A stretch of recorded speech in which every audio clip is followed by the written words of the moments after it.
Les sidérurgistes ont-ils raison d'acquérir des mines de fer et de charbon? Du point de vue de l'investisseur, la diversification représente le mal absolu. Elle détruirait de la valeur actionnariale en poussant les entreprises à se disperser dans la gestion de leurs ressources et dans le choix des investissements. Ils militent donc plutôt pour des stratégies de recentrage sur le cœur de métier. Comment alors justifier le choix des géants de l'acier? Eh bien, ils cherchent à sécuriser leur approvisionnement en matières premières et à réduire les effets de la hausse des cours sur leurs marges.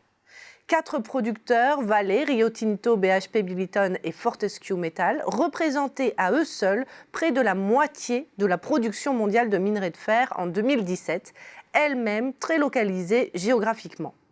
Ils ont dès lors les moyens d'imposer aux fabricants d'acier leurs conditions en matière de prix, de quantité et de délai de livraison.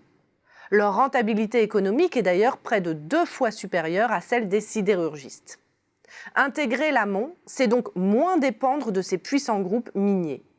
C'est la voie empruntée par le russe Evraz, l'américain Nucor et le coréen POSCO. Positionné sur le marché des rails de chemin de fer, le groupe Evraz couvre 79% de ses besoins en minerai de fer et 239% de ses besoins en charbon à coke. Nucor, lui, contrôle ses approvisionnements grâce à son réseau de collecte de ferraille qu'il retransforme en acier dans de petites aciéries électriques. Cette stratégie a-t-elle des effets sur les marges d'exploitation? Si l'on se focalise sur une période récente, le contrôle de la phase amont semble au minimum neutre, sinon positif sur les marges. Evraz et Nucor, 2 acteurs très intégrés, affichent les taux d'EBIT les plus élevés de l'industrie sur la période 2013-2018, tandis que US Steel et l'Indien SAIL, peu présents dans l'amont, pointent en bas de classement selon l'étude Xerfi Global. Pour autant, le lien de causalité entre intégration importante et marge élevée n'est pas clairement démontré. Et puis, d'autres facteurs participent à la formation des marges.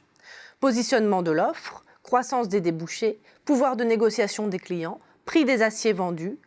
L'intégration verticale est également critiquable. D'abord, ce choix nécessite d'importants capitaux qui pourraient être utilisés pour financer d'autres projets comme la conception de nouveaux produits. Il représente aussi une lourde charge fixe supplémentaire, particulièrement délétère en phase de contraction de l'activité. En outre, les sidérurgistes intégrés se privent des avantages procurés par les effets de cycle lorsque les prix du minerai de fer et du charbon refluent, comme ce fut le cas entre 2012 et 2015. Enfin, l'exploitation minière fait appel à des compétences éloignées du cœur de métier des sidérurgistes. Un bon sidérurgiste ne fait pas forcément un bon exploitant de mine. En résumé, la diversification verticale peut nuire à la création de valeur actionnariale. D'ailleurs, le profit économique des sidérurgistes, qui mesure de combien l'actionnaire s'est enrichi au-delà de sa rémunération normale, a été négatif entre 2015 et 2017 avant de repasser dans le vert en 2018 à la faveur notamment d'une reprise des cours de l'acier. Au-delà de cette controverse sur l'intérêt de l'intégration verticale, il existe une alternative à cette stratégie, c'est la consolidation. D'autant que le jeu concurrentiel reste très fragmenté. Les fusions-acquisitions, particulièrement nombreuses dans cette industrie, se révèlent très intéressantes. Pour s'assurer une présence globale et diversifiée entre marchés matures et en croissance, ou encore pour accroître les effets d'expérience et les économies d'échelle afin de résister à la concurrence par les prix. Une concurrence qui risque d'ailleurs de s'accélérer compte tenu de la dégradation des conditions de marché prévues pour 2020.